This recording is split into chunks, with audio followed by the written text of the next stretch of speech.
그럼 바꾸려면 어떤 걸 가능하냐면 우리 주변에 이미 가능성 있는 것들이 많이 나오고 있어요. 태양광 에너지를 전기를 쓰긴 써야 될 거 아니에요.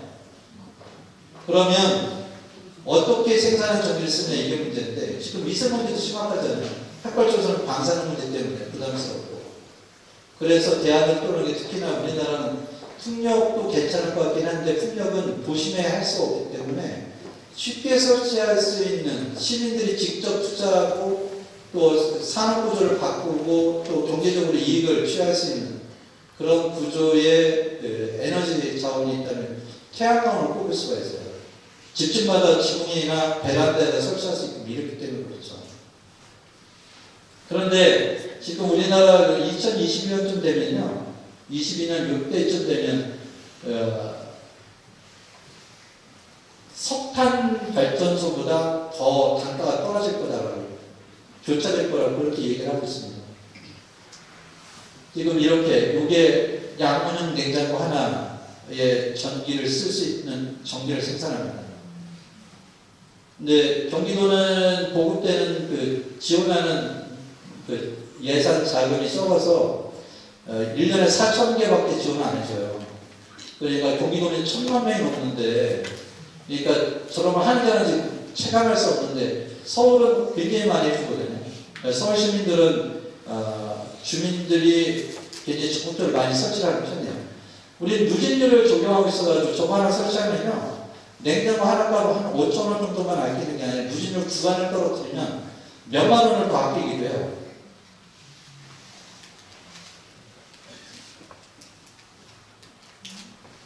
이게 아니 벼락부분과 아마 이러니 저러니 해도 도시에 남들은 부자성당이라고 그러는데 노트북이 잠깐 몇 분 4분짜리 좀 가보세요.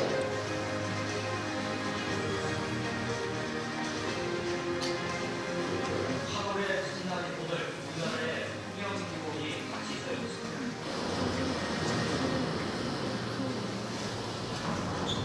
그러니까 지구온난화 기후변화가 전 세계 국가에서 벌어지고 있다는 거예요.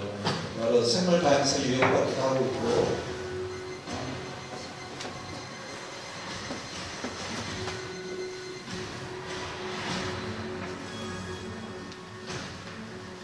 이런 걸 바꾸려면 현재같이 석탄화력 발전을 지구의 온도를 올리는 석탄화력 발전소를 없애야 되는 소리입니다.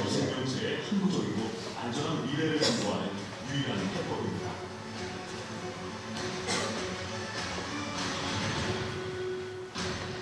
전 세계적으로 지금 에너지 전환이 굉장히 급속도로 이루어지고 있는데 산업 구조가 바뀌고 있어요.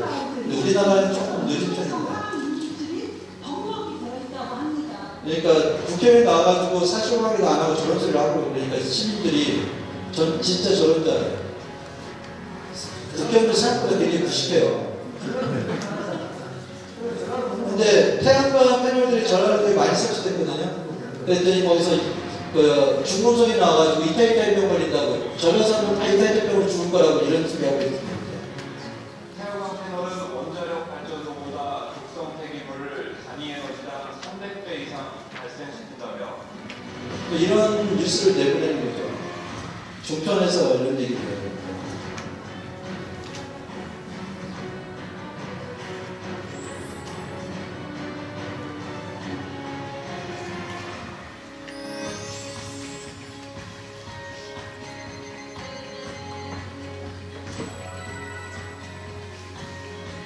우리가 흔히 볼 수 있는 태양광 모듈은 결정기 실리콘 태양광 모듈입니다.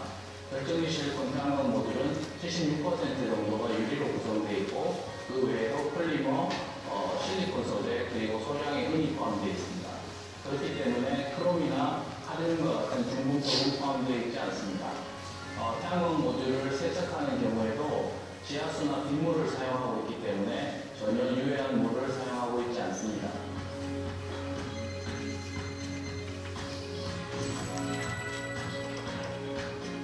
저희들이 수상태양광이 설치된 주변 지역의 수질하고 생태계 표준을 분석을 해놨는데요. 태양광 설치로 인해서 수질 오염 업무로 파악되고 있고 생태계 영향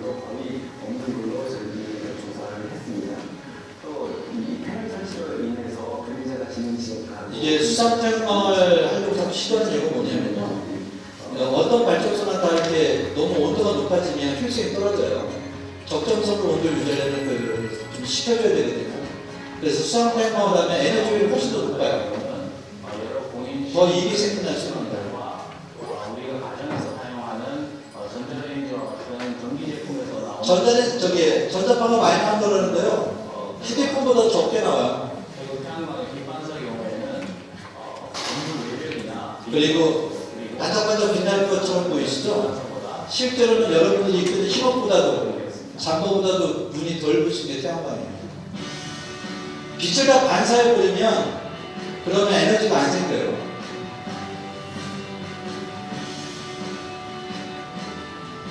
2017년 OECD 국가들의 신규 발전소 유입 주소 중 73.2%가 재생 에너지입니다.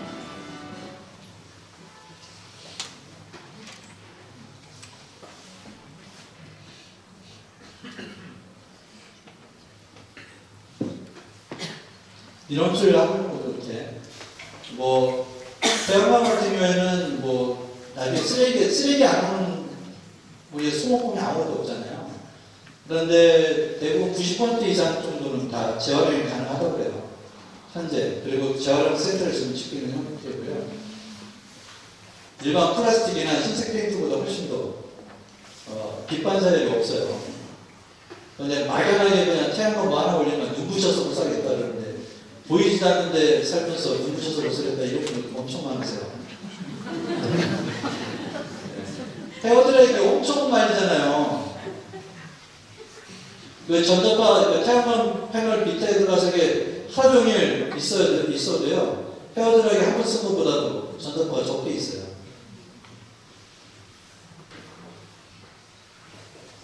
근데 지금 저런 에너지 전환은 사실 왜 중요하냐면요. 일단은 옛날에는 석탄화력발전소나 흑발전소 같은 경우에는 대규모로 많은 열량의 에너지를, 많은 용량의 에너지를 만들어냅니다. 그래서 대도시로 옮겨오면서요, 거대한 또 순전탑을 만들게 돼요. 그러다 보니까 중간중간에 그 전자파가 엄청나요. 76만 5천 볼트나 되는, 근처만 가도 고압 전류 때문에 감전사 될 정도의 그런 엄청난 그 전류가 흘러오게 됩니다. 굉장히 엄청난 그 전자파 때문에 여러 가지로 암이나 또 다른 악성 질병들이 다른 지역보다 더 많이 발생하고 있다는 보고가 굉장히 계속 전 세계에서 나오고 있는데, 그런데 이거항에서는 그것만 가지고 그런 암이 걸렸냐면 이거 가지고 계속 지지부진하게 따지고 있는 실정이거든요.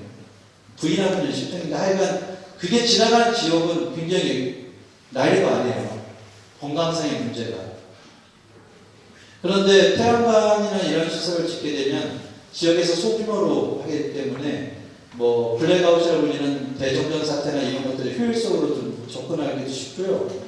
또한 동시에 직접 에너지를 생산하는 데 시민들이 참여할 수 있기 때문에 굉장히 그 민주적인 사회로 전환되는 데도 굉장히 큰 도움이 됩니다. 그것뿐만 아니라 그런 에너지 전환도 중요하긴 한데, 일단은요, 우리가 쓰는 걸 좀 줄여야 돼요. 소비하는 문화를 좀 줄여야 안전한 세상이 될 수 있습니다. 그러기 위해서 좀 더 효율적인 전기 효율이 높은, 전력 효율이 높은 그런 제품들을 좀 쓰시려고 노력하셔야 되고요. 또한 동시에 좀 과하게 많이 쓰여지는 제품들을 좀 거부하는 이런 태도들이 필요하세요. 그러니까 전기밥솥 같은 거 이런 것들을 계속 밥을 고온 상태로 놔두시는 게 굉장히 전력 소비가 높아요. 그래서 이런 것들을 그냥 해 드실 때만 귀찮아도 그냥 그걸 제일 가능한 거는 가스불에다가 냄비에다 해먹는 게 제일 에너지 소비가 제일 적어요. 그런데 그래도 안전하게 좀 편하게 하고 싶다 싶으면 쓰신다 하더라도 최소화하는 소리고요. 멀티팩 이런 것들 쓰고 하라는 이런 소리입니다. 그런데 우리가 꼼짝거리면서 뭔가를 시도하면 전기를 아껴요. 제가 예전에 있었던 송편성당이라고 시골분의 조그만 분당이긴 한데, 제가 전기요금 좀 아끼려고요. 난방비하고 이렇게 아끼려고요. 다 심야전기를 쓰고 그랬었거든요. 그런데 제가 침실이 너무 추워가지고 침실까지 따뜻하게 하려면 보일러를 많이 돌렸어야 됐어요. 그런데 그 비용이 아까워가지고 제가 집에서 제일 따뜻한 걸 찾았어요. 화장실 문 바라도 제일 따뜻하거든요. 그러니까 거실 화장실 앞에. 그래서 요를 끌고 나와서 겨울 내내 거실 잤어요. 그랬더니 어떻게 된지 아세요? 그리고 앞뒤로 사람들이 들여다보든 말든 앞뒤로 창문을 다 열고 살았어요. 냉방비 아끼려고요. 그랬더니 전임 신부님 때보다 공과금이 3분의 1로 떨어졌어요. 이 소리는 뭐냐면요. 집에 특성도 있었지만 우리가 좀 궁상 떨면서 살면 그러면 에너지를 아낄 수 있다는 소리예요. 그게 어느 정도 아낄 수 있냐면요. 효율을 계산할 30% 정도를 아낄 수가 있대요. 효율을 기계만 좋은 걸 쓰면. 그리고 실제로 몸을 움직이면 20% 정도를 아낄 수 있답니다. 이 소리는 지금 당장 위험한 시설을 쓰지 않고 선택만 빨리 해도 충분히 안전한 세상에 살 수 있다는 소리예요. 미국의 샌프란시스코 같은 데는 태양광을 올리지 않으면 건축 허가를 내주지 않습니다. 독성물질이 나오면 돌겠어요. 아까 미국의 무슨 연구사라고 하면서 독성물질이 엄청 많이 나는 방사능보다 센 독성물질이 나온다 이랬던 데가 무슨 연구소냐면요. 연구 기금을 핵발전소에서 받는 연구소예요. 그래서 맨날 모두 핵발전소보다 위험하다 이딴 소리만 하고 다니는 연구소예요.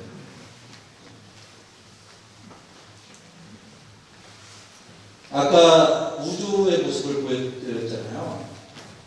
우주의 속성이 생성과 소멸로 생성되는 이런 과정들이 마치 성체성사의 신비처럼 자신은 죽으면서 더 많은 생명을 잉태하고 출산하는 그런 과정인 것처럼요. 하나님의 속성은 정말로 어미가 자식을 위로하듯이 끌어안고 위로해주는 그런 모습이세요. 이런 것들이 자연계 안에도 존재해요. 귀엽죠? 물이 센데요. 물이 맞을까 많이 쏟아려서 몸이 약한세요. 어미인지 애비인지 그냥 어미 같아요. 애비는 잘 저러지 않을 것 같아요. 네. 자, 죄송합니다. 제가 그래도 저 같으면 안 할 것 같아서. 네. 빗물 맞을까봐 날라서 힘든데 저러게 있는 거예요. 비둘기가 이렇게 안아주면 여기 남자분들 위해서 가시고기를 피웠습니다. 가시고기는요, 부화될 때까지 아기 물고기가 입에다가 알을 품고 있다가 부화되고 나면 아비가 죽어요. 그리고 나면 이 살을 처음에 아비의 살을 먹고 크기 시작한답니다. 자연계에 이렇게 자신을 내어주면서 생명을 지키는 그런 속성들이 자연계 안에 있다는 거예요. 이게 황제 펭귄이에요. 황제 펭귄이 얼마나 되냐면 알을 낳을 때요. 영하 50도에서 알을 낳는데 이게 펭귄이요. 저렇게 발등에 났습니다. 땅에 떨어지면 금방 1초 만에 얼어서 죽어요. 알이. 겨울에 5월달, 6월달에 겨울인데 이때 100km 이상을 걸어가가지고 도둑발매기가 안 사는데 오지 않는 데서 알을 낳습니다. 알 상태가 제일 약하니까요. 근데 이게 엄청 추워요. 근데 이게 부화되는 건 4개월이 걸려요. 4개월 동안 발등에 가만히 있는 거예요. 어미는 알을 낳고 먹이를 가지러 바닷가로 가요. 근데 아비는 4개월 동안 아무것도 안 먹고 정확히 얘기하면 대기 중에는 수분만 섭취하면서 버팁니다. 여기 계신 형제들이 그렇게 사시죠? 평생을 자식들을 위해서라면, 가정을 위해서라면, 내 학원 뭐 이러면서. 그리고 나서 4개월 뒤에 새끼가 태어나면 먹이를 줘야 될 거 아니에요. 최초로 먹이는 먹이가 뭐냐면 4개월 전에 먹었는데 소화시키지 않고 뱃속에 놔뒀던 그거를 토해내서 처음으로 새끼한테 먹인다는 거예요. 그리고 난 다음에 50일 동안 아직도 발바닥이 약할 때 50일 2달 가까이를 발등에서 엄마랑 아빠랑 번갈아가면서 이렇게 키웁니다. 영하 60도에서 어떻게 키우냐면요. 이게 남극의 눈물이라고 하는 MBC 그 다큐에 나왔던 걸 캡처했던 건데요. 이게 다 새끼들이 왜 발등에 있는 거예요. 이렇게 키웁니다. 먹이를 이렇게 주고요. 저녁에 추울 때가 되면 한 대다 모아놓습니다. 그리고 애미가 다 엄마 아빠가 바람막이가 되죠. 이때 기온이 영하 50도 60도입니다. 펭귄, 그러니까 다 큰 펭귄들도 견디기 쉽지 않은 날씨인 거예요. 이렇게 추워요. 찬바람에 폭풍이 붑니다. 눈폭풍이에요. 눈폭풍이 그런데 허들리라고 그러는데 조금씩 꿈틀꿈틀 거면서 이제 이런 생각을 하면 인간은 제가 이 교육을 처음 사진을 보여줬더니요. 야, 어떤 젊은 친구가 그러더라고요. 청년이. 저기 맨 안쪽에 있는 놈들은 땡잡았겠다고. 그런데 실제로 바깥에 동작이 늦어가지고 바깥에 서는 게 아니라요. 누군가는 바깥에 서 있다가 조금씩 위치를 바꿉니다. 끊임없이. 꿈틀꿈틀 거리면서 바꿔요. 그래서 서로 꿈틀꿈틀거리는 그 몸을 비벼적거리는 그 행동이요. 얼마나 놀라운 일을 벌이냐면 이러면서 조금씩 자리를 바꾸거든요. 자리를 바꾸는데 그 안에 기온이요. 온도가 34도까지 올라갑니다. 영하로. 저게 서로 양보하고 배려하고 하는 이 행동이 황제 펭귄이라는 그 생명체를 존속시켜준다는 거예요. 그런 양육방식이. 코끼리는 약한 동물을 도와주는 유명해요. 다른 종을 도와주는 것으로 유명한 코끼리입니다. 이런 모습들은 다들 마치 한 마리 어린 양조차도 포기하지 않으시겠다 하셨던 하님을 닮은 또 다른 모습인 것 같아요.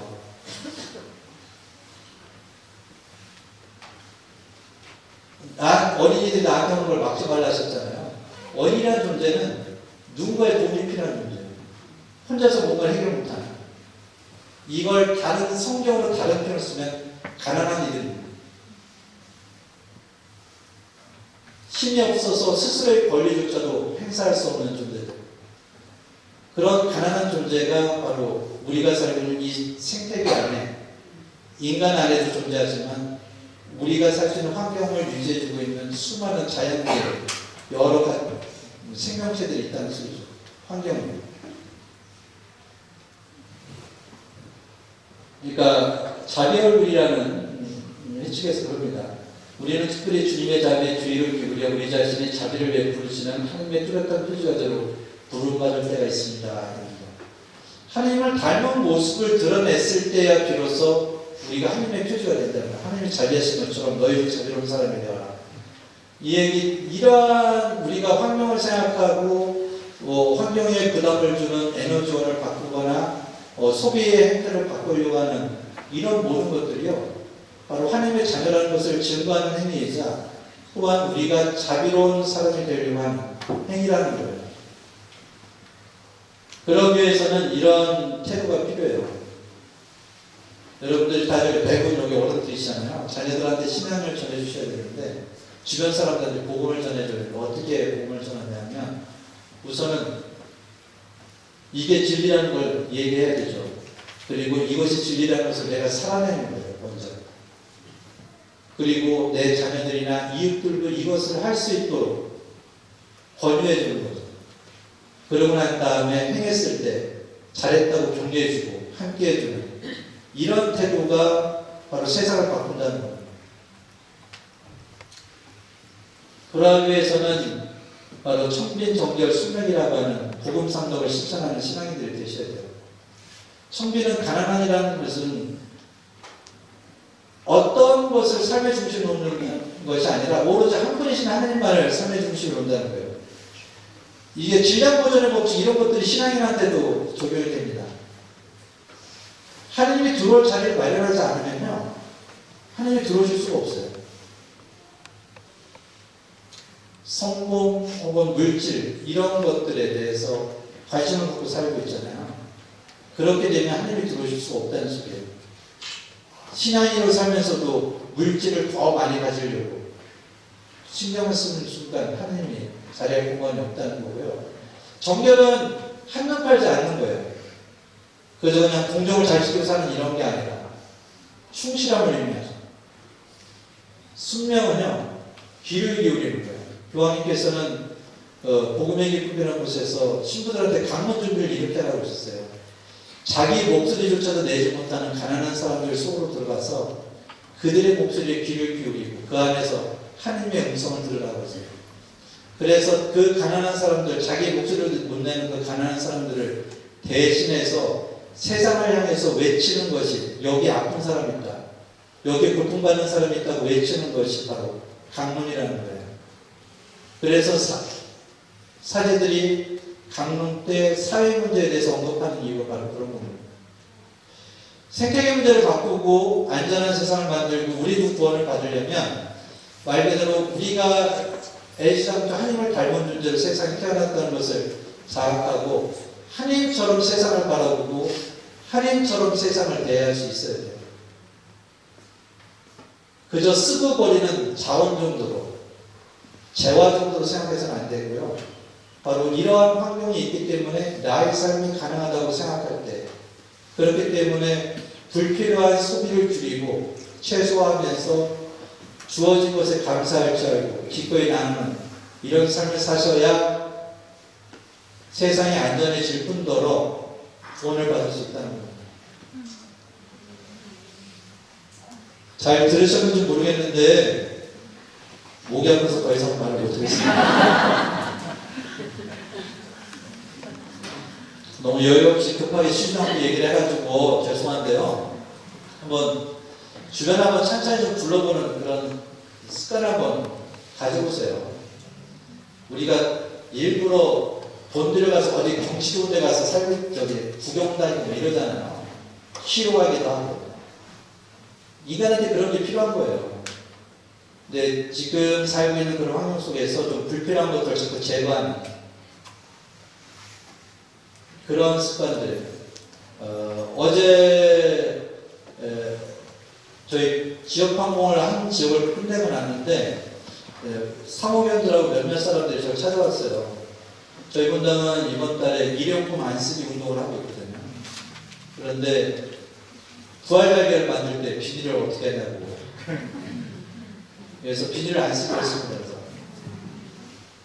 그러니까 모양이 좀 불편하든 어떻든 상관없이 하여간 물건을 했을 때 포장지가 딸려온 건 어쩔 수 없는데 우리가 다시 비닐봉지를 우리가 스스로 만들거나 쓰진 않자 이런 그렇게 결정을 내리고 하기로 했어요.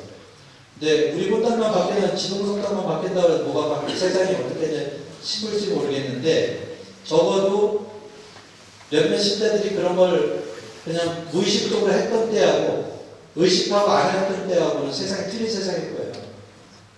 그러다 보면 어느 순간 자연스럽게 그런 걸 안 하는 사람들이 더 많은 세상이 되겠죠. 그러려면 누군가 하나님을 믿는 사람들이 먼저 움직여야 된다는 거죠. 여기 계신 분들도 좀 그런 것들, 삶의 형태 안에서 조금 불편하다 생각하지 마시고요. 안전한 방식으로 삶을 좀 바꿔본다 이렇게 생각하시고 좀 둘러보시고 한번 떠오르는 것은 잘 되든 안 되든 한번 행동에 좀 옮겨보시면 그러면 좋지 않을까 싶습니다. 좀 지역에서 벌어지고 있는 여러 가지 일들에 대해서 좀 관심 좀 많이 가져주시고요. 또 그리고 시민들 스스로 뭔가를 변화시키려고 하시는 뭐 지역에 요즘 에너지 공작 그런 활동들도 많이 벌어지고 있고 그러니까 지역에서 그런 걸 한다고 좀 관심을 가지시고 또 한번 해보려고 노력도 해보시고요. 그러시면 좋을 것 같아요. 네. 시작 기도는 안 했는데 마치고 그냥 제가 마칠까요? 네. 듣느라 고생하셨는데 광고 드릴게요. 네. 승부하셨습니다. 승리의 이름으로 주님께 주께서 우리와 함께 또한 사제의 영과 함께 전하신 천주 성부와 성자와 성령께서 명임을 모든 이에게 공급하소서. 아멘. 성부와 성자와 성령의 영광.